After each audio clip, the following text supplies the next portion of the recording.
Hello friend, Ruby का सेवती 32 में आप लोग का स्वागत है। आप लोग कैसे हैं? उम्मीद करते हैं आप लोग बहुत अच्छे होंगे। यहाँ पे आप लोग देख सकते हैं मैं नहा धो के तैयार हो गई हूँ और यहाँ पे मेरा बाबू है, लेटा हुआ है, उठ गया है, शैतानी कर रहा है। चलिए आप लोग को दिखाती हूँ मैं आज खाने में क्या बनाई हूँ।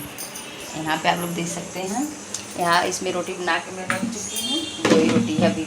और यहाँ पे लौकी की सब्जी है और यहाँ पे आप लोग देख सकते हैं मैं दाल बनाई हूँ, मैं चावल। फ्रेंड यहाँ पे आप लोग देख सकते हैं मैं तैयार हो गई हूँ वीडियो बनाने के लिए। मैं चल रही हूँ वीडियो बनाऊँगी और प्लीज़ आप लोग सपोर्ट किया करिए। चैनल पे जो नए हैं तो सब्सक्राइब कर लिया करिए, लाइक शेयर ज़रूर किया करिए आप लोग। और यहाँ पे आप लोग देख सकते हैं मेरा बाबू क्या कर रहा है, लड्डू मिट्टी खोद रहे। यहाँ पे मेरा बाबू मिट्टी खोद रहा है गमले में से, कुछ ना कुछ करना चाहिए इसको। और दोस्तों चल रहे हैं दोस्तों, शॉर्ट वीडियो बनाऊँगी, आप लोग देखेगा, प्यार कर दीजिएगा। तब तक के लिए बाय बाय, फिर मिलती हूँ नेक्स्ट वीडियो में। प्लीज़ आप लोग चैनल पर नए हो तो आप लोग सब्सक्राइब लाइक शेयर करना मत भूलिएगा। Bye bye.